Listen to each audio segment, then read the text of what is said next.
episode podcast di kanal YouTube milik presenter kenamaan Uya Kuya kini menjadi sorotan tajam dan berbuntut panjang. Pasalnya, dalam siniar tersebut, sang Akash Elahi diduga keras telah membongkar aib dan detail secara pribadi dari mantan istrinya, selebgram Feni Alberti. Podcast ini mendadak viral setelah potongan-potongan videonya beredar luas di berbagai platform media sosial. Konten yang menjadi pemicu kegaduhan ini adalah saat Akash secara gamblang dan vulgar membahas hal-hal yang sangat sensitif. Puncaknya, perbincangan tersebut bahkan menyentuh topik yang sangat personal, yaitu kebersihan organ intim Feni secara eksplisit. Setelah kita nikah, emang dia sering ada keputihan dari makanan, tapi kedua dari kurang jaga kebersihan. So, saya tidak tahu pertama-tama, tapi setelah kita review produk di sosial media, kita tahu semua cewek pakai produk feminin untuk menjaga kesehatan dalam tubuh. Saya tidak pernah lihat dia pakai satu produk feminin pun untuk jaga kebersihan. Menstruasi. So, kalau dia ada menstruasi, pampernya bocor itu, soptiknya bocor. Pembalut ya. Kena ke kasur. Iya. Kasurnya berdarah semua. Oke. 1 bulan tidak pernah ganti spray. So setiap hari tidur di spray itu. Begini jaga kebersihan dia. Ini setiap hari saya ambil satu-satu foto untuk lihat etiket baik dia untuk jaga kebersihan dalam. Karena dia selalu keputihan nudonya ke saya. Dan saya suruh dia jaga kebersihan. Celana dalam aja minimal kita dalam sehari sekali ganti kan.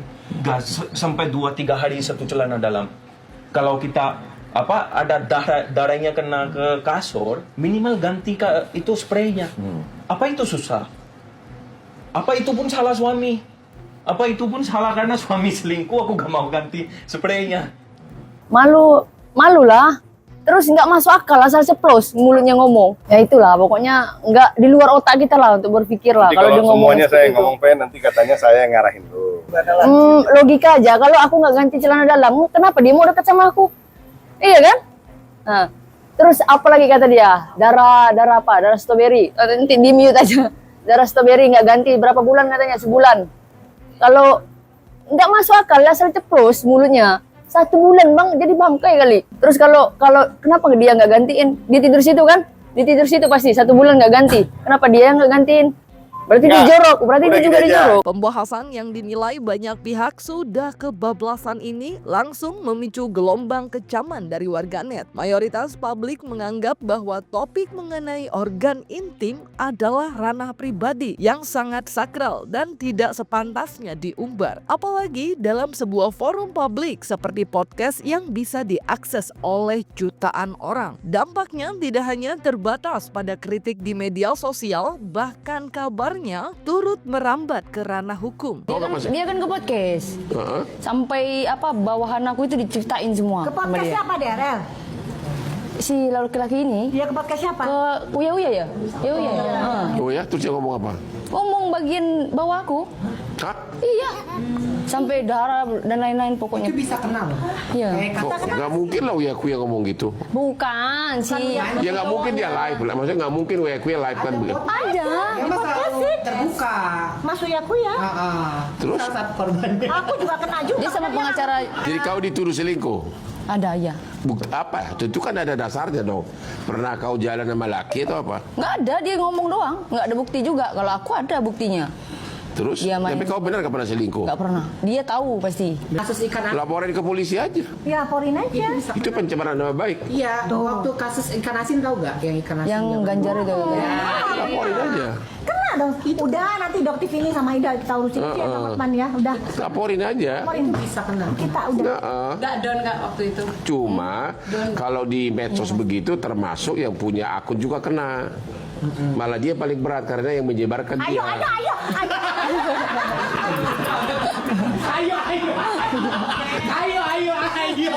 Terkait dengan itu ada kejutan buat mereka-mereka. Tunggu, oke? Nah, itu aja. Jadi bukan shock, surprise. Tak berhenti di situ, Akas juga mengungkap alasan perselingkuhannya, mengklaim bahwa ia tidak mendapatkan jatah selama 8 bulan dari Feni yang disebutnya sebagai pemicu dirinya berpaling. Menurutnya, hubungan mereka sebagai suami istri sangat dingin. Bahkan dalam 1 tahun mereka hanya berhubungan sekali. Akas juga mengklaim bahwa Feni menyebutnya sebagai suami penyakitan yang semakin membuatnya merasa terasing. Selain itu, ia menuding Feni melakukan kekerasan dalam rumah tangga atau KDRT selama pernikahan mereka. Kok aku bisa lakukan, tapi saat itu karena Iya. pikiran nggak bisa. Dan selingkuh pun kenapa aku?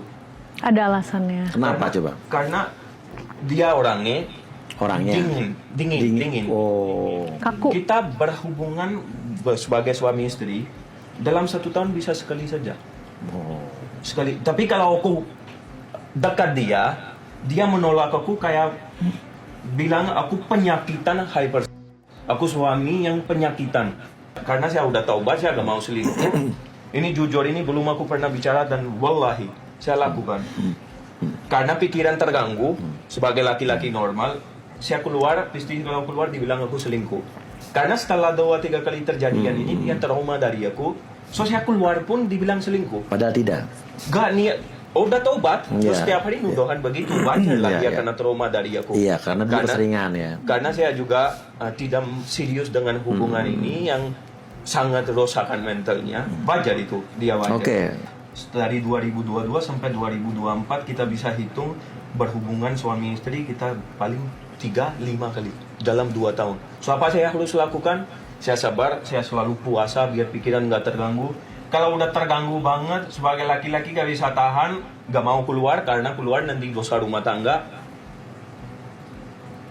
Tangan aja. Apa itu? Pakai tangan aja. Pegangan tangan? Iya.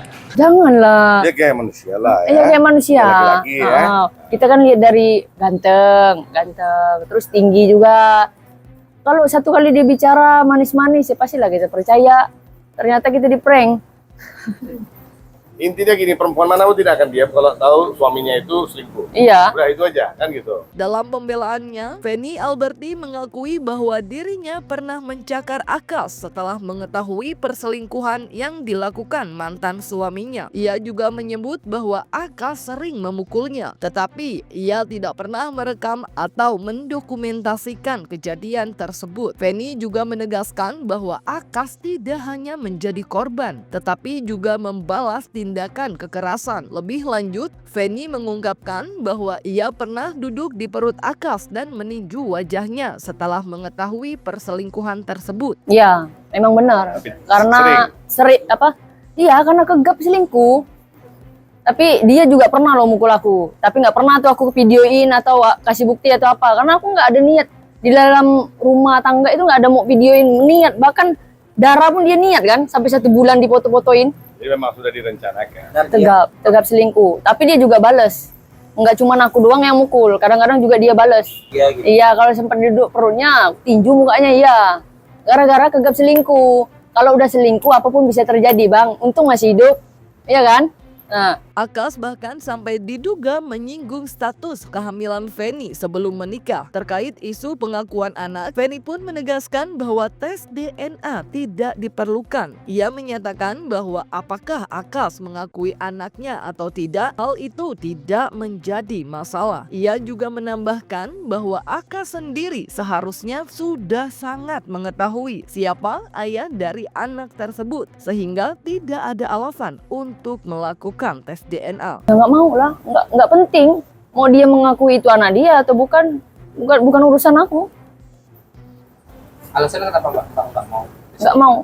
Nggak penting, Bang. Nggak penting. Untuk apa? Untuk apa tes DNA? Dia tahu sendiri itu anak siapa, mau apa. Nggak penting. Jadi nggak perlu. Situasi semakin rumit setelah Feni dan rekannya Amelia melaporkan Akas terkait dugaan pemalsuan dokumen dan penggelapan uang sebesar 400 juta rupiah. Meskipun Akas membantah tuduhan tersebut, tetapi proses hukum tetap berjalan. Feni juga menegaskan bahwa dirinya sangat menyesal pernah mengenal Akas dan berharap kejadian pahit tersebut menjadi pembelajaran bagi perjalanan hidupnya. Marah lah pasti, Kak. Manusia aku ini pun punya hati. Pernah. Oh iya, pernah kenal. Itu akan aku sesali seumur hidup. Nggak apa-apa lah, anggap aja anak itu anugerah, ya udah. Jadiin pelajaran, titipan ya.